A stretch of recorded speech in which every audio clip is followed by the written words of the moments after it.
What is up, guys? Today all about what can possibly go wrong in freediving. I'm here with Doc Juani, who is a neurosurgeon, and he will talk us through the different variations of LMC and blackout. Is that right? Yes. Coming up. What is up, guys? In this video all about LMC and blackout in freediving. If you're new to this channel, my name is Gert Leroy, helping you master freediving. So let's kick this off straight away. So what can happen to the brain when we freedive? So the medical incidents that can happen to the brain range from what we just popularly know as samba in freediving, Yes, to blackout, which is a popular name in freediving, which is really syncope from the medical standpoint. Samba is loss of motor control, where you see this very rhythmic paced, we call it myoclonic jerks, shaking. myoclonic jerks? Yes, we call that in medicine. That's new. Because it's not chaotic. It has a rhythm. And that can evolve into loss of consciousness, which we call blackout in freediving or syncope in medicine. Yes. Yeah. So the blackout is a possible, but not necessarily a consequence of an LMC. Correct.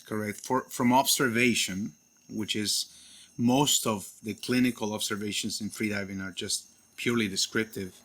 You can have an LMC or a samba while being conscious, meaning you're fully aware of the experience and you have full recollection of the event. So what are the reasons why one could lose consciousness?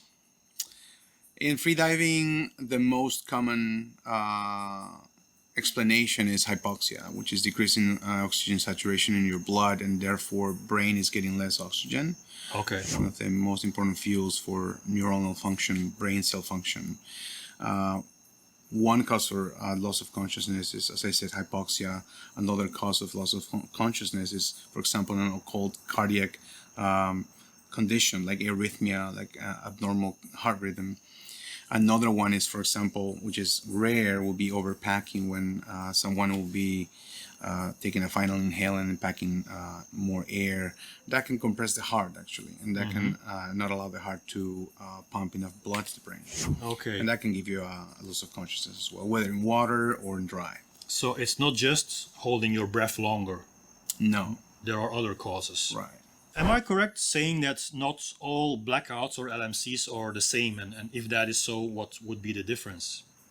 Yeah. So this is from clinical observations. This is a description of multiple incidents that I've seen and other athletes have seen, or medics. So the way to describe is, let's describe the most common scenario where somebody will have a blackout on depth freediving is on ascent. Somebody's coming up and you can have what we call asymptomatic hypoxia, meaning there is a drop in oxygen, but there's no symptoms yet. You don't see anything happening. You don't feel anything. You may not feel anything. You're still keeping a normal pace and good technique and propulsion, right? And then after discussing with another physician, there's something called, what we think it's called, asymptomatic control hypoxia, or controlled hypoxia, meaning the diver may feel that there's something wrong, but there's still good technique, good propulsion, good pace. So you're able to control the ascent. Okay. Then the next phase is loss of motor control, which can be either conscious or unconscious. From personal experience, I've had loss of motor control with full recollection of the event, no loss of consciousness. And I've had the same with, in my case, a poor recovery breathing, which evolved into unconsciousness. Yes. So it's a progression. Right? Yeah. Would this be like 3 stages of hypoxia? So the asymptomatic is actually not a problem, or Shouldn't be a problem. shouldn't be a problem. Then the second stage was Controlled symptomatic hypoxia, which is you feel that there's a problem, but you continue with proper technique, and this may last seconds. Yeah. So if that is the worst it gets, then it's actually still not a problem, but it might quickly evolve into a problem. And again, I haven't gone to every single competition, right? So, but from a neurological standpoint, from observation, if I assume that if someone has that on a surface upon an ascent, after an ascent and does adequate recovery breathing for that diver, Mm-hmm. then you should continue with consciousness because you reoxygenate. Right? Okay.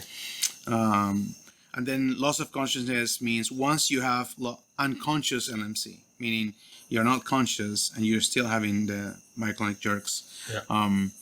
That enters into realm of a blackout, Yes. syncope, Okay. which there's from observation several variants, meaning one is that one, another one is atonal blackout, meaning the diver has no muscle tone. You have to sustain the diver above the water. Atonal. Yeah, that's how I would call it from a neurological standpoint. The muscles go Yes. completely loose. Right, there's no tone of muscle.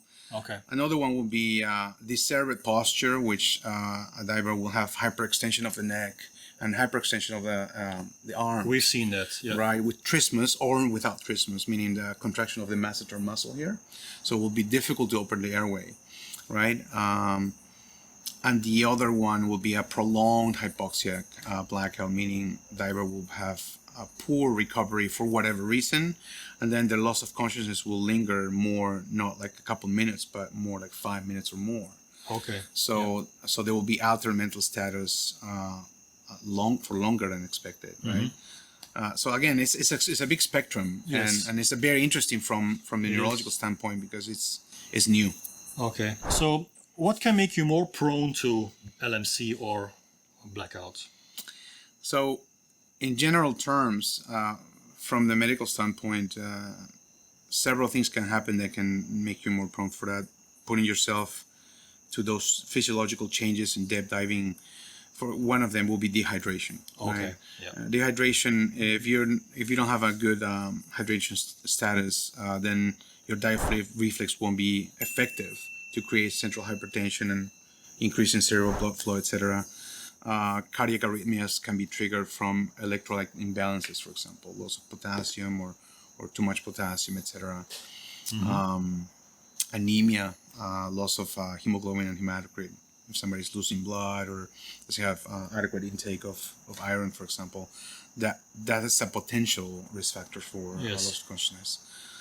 But there's more. Is taking medications that can affect your vasoconstriction, for example, for dive reflex, or having an occult cardiac condition, which sometimes is undiagnosed in a regular physical examination. Yeah.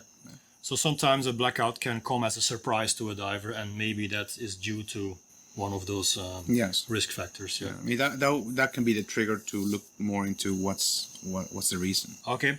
And that is it, guys. Peace in every breath.